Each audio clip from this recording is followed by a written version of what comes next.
Hi guys, I am Nash and welcome back to my channel. If you are new here, please don't forget to click on the subscribe button and also tap the bell on so you get notified every time I post. I am Nash. I post chair flips, chair falls, plant videos, and DIY videos here in the tube. So if you're interested, click on the subscribe button for me and also tap the like button for this video. So guys, for today's video, I'm going to show you a new DIY. It's a DIY video, but of course, it's still also for my plants. My plants, and for my plants. They're the ones keeping me busy this lockdown, this quarantine, this stay-at-home life.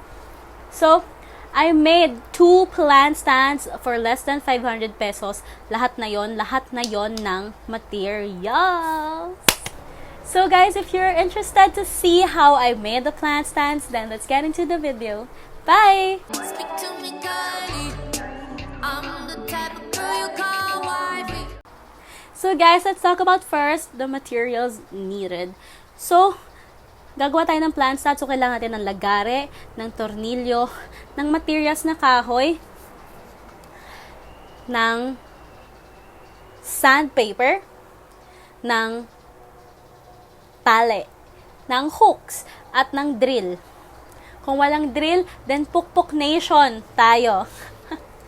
So, pag-usapan muna natin kung saan ko nakuha yung materials kasi hindi siya magiging 500 pesos, less than 500 pesos kung hindi mo doon makukuha yung materials. So guys, I used a palette for this. Yung paleta. Alam niyo yun? Paleta. Yung ginamit ko rin para sa kama ko, yung mga wood pallets, yung wood platforms, yung uso ngayon na ginagawang kama, ganon. Bumili ako ng wood pallet sa isang junk shop. Ang benta sa isang wood pallet ay 150 pesos. Sa isang wood pallet, 2 bench na yung magagawa mo, 2 plant stand na yung magagawa mo. Pero isa lang yung pinakita ko sa inyo kasi yung isa nasa loob ng bahay, DIY bench siya. Yun naman, plant stand and bench yung nasa balcony ko because I am making over my balcony and making videos one by one until I get to the point where makeover balcony na. So, yan muna, yung mga laman ng balcony ko, mini-makeover ko siya. So, I made 2 plant stands, 1 hanging plant shelf, and yung pangalawa is yung floor stand, or that could be also used as a bench rin. So, for the plant stand, gumamit ako ng paleta, pero gumamit din ako ng wood. So, yung wood ay sobrang mura lang din kasi nabibili din siya dun sa bilihan ng paleta. Ang tawag po sa kanya ay scrap wood. 25 pesos per kilo lang po siya. So, ang binili ko ay 10 kilos. So, ibig sabihin 250 pesos. So, 250 plus 150, 400. Tapos yung mga screws, yung mga tornilyo, yung mga ganun-ganun, mura na lang yun. Piso na lang isa nun. So, talagang less than 500 lang po talaga itong nagawa kong ito. So, ang ginamit ko naman, for my plant stand, ay yung wood scraps na nabibili na 25 pesos per kilo. Tapos, para gumanda lang siya, you need to effort the sandpaper. So, now, without further ado, let's go into the tutorial na, no? Kasi puro dal na lang ako. Kasi gusto ko lang talaga sabihin sa inyo na makakatipid kayo if you find a junk shop na nagbebenta ng paleta at ng wood scraps. Doon kayo bibili, hindi kayo bibili sa Home Depot. Hindi kayo bibili sa mga depot na nagbebenta ng mga wood and hindi kayo nakatipid. And that's what's the essence of DIYing. Di ba para makatipid? So, ayun guys, let's get into the tutorial video. So we will start first with the things you need. A half of the wood pallet, some wood planks, and some dies. Everything you could get that dun sa wood pallet junk shop na makikita nyo. Meron sila nyan. Itanong nyo lang. So, sabi ko gusto ko mas maliit. So, I think I have to make lagari everything kasi gusto ko thinner yung bench. Yan, nalagari ko na siya. So, I made the bench thinner because I want it to fit in my small balcony. My balcony is a bit small and if I use a big bench, I won't be able to walk. So the thing is, I have to close this gap with the dies and with the wood planks. So I flipped the wood pallet and tried to hide the measurements on how I would insert the dice and the wood plank so that it will create support when you sit down. So here is me trying to put the dice and see if that's the right position, height, how do you say that? Right? Yeah, right position of the dice because you can turn it. The dice is a rectangle. So the plan is to just poke holes and drill some some poke holes and drill because if you have nails, it's easy. Don't have to drill, just have to hammer down the nails all the way with all those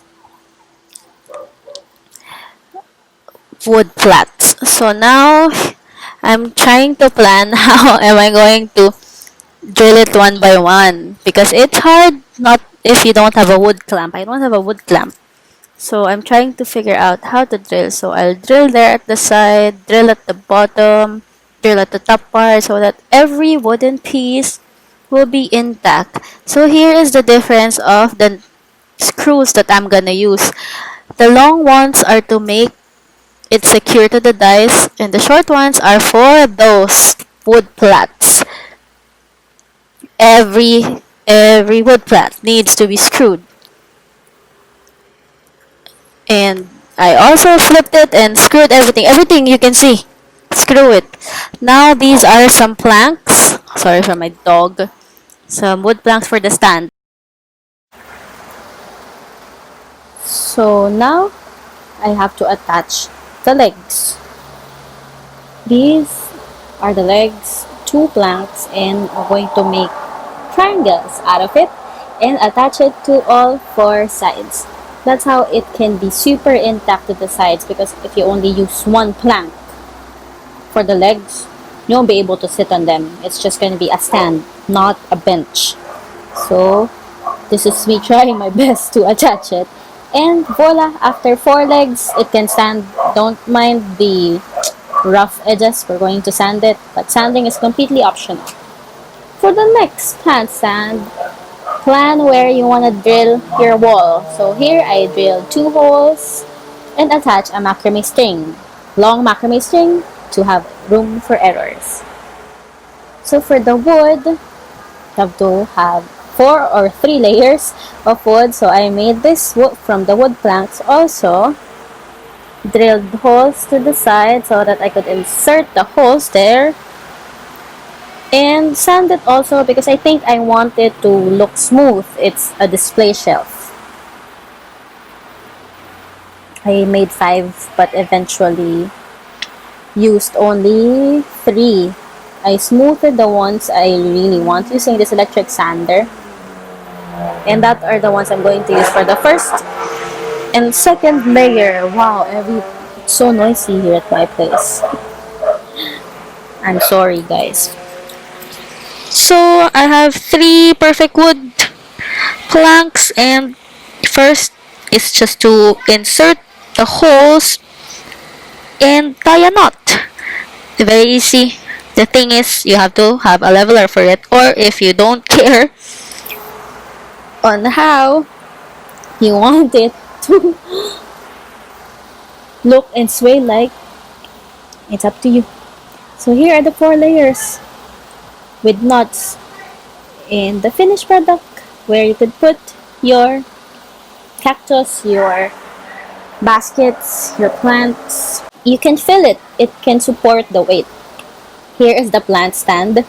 I'm gonna use it as bench pag my rubber trees are fully propagated and will design my balcony. But for the meantime, it will just look like that.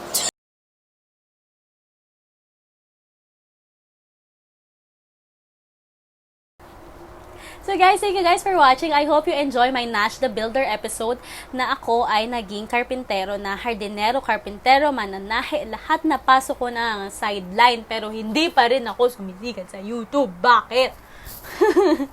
So, ayun na nga po. I made a plant stand at napakadali lang if you have enough willpower and energy. Even if you don't have power tools, like what actually hindi naman power tools yun.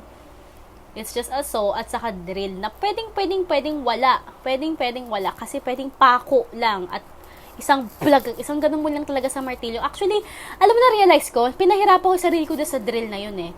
Mas madali talaga yung pako. Isang pukpok lang nagsaslide na yun kasi ang screws ay hindi matulis. So, next time you use, guys, pako. Pero pag may drill ka, then use screws. So, ayun guys. Thank you guys for watching my video. I hope you learned something and get inspired to DIY all your stuff at home and also collect plants just like me, an addicted plant mom. So, guys, please click on the subscribe button if you're new here, and also tap the bell on so you get notified every time I post, and follow me on all my social media accounts. It's Instagram and Twitter at Queen Nash Rapi, and also like my Facebook page. I sell indoor plants. They're very low maintenance. It's Plant Mama Tasha on Facebook. So I am Queen Nash, your YouTube vlogger, and your Plant Mama Tasha, your online seller, saying bye. See you on my next video.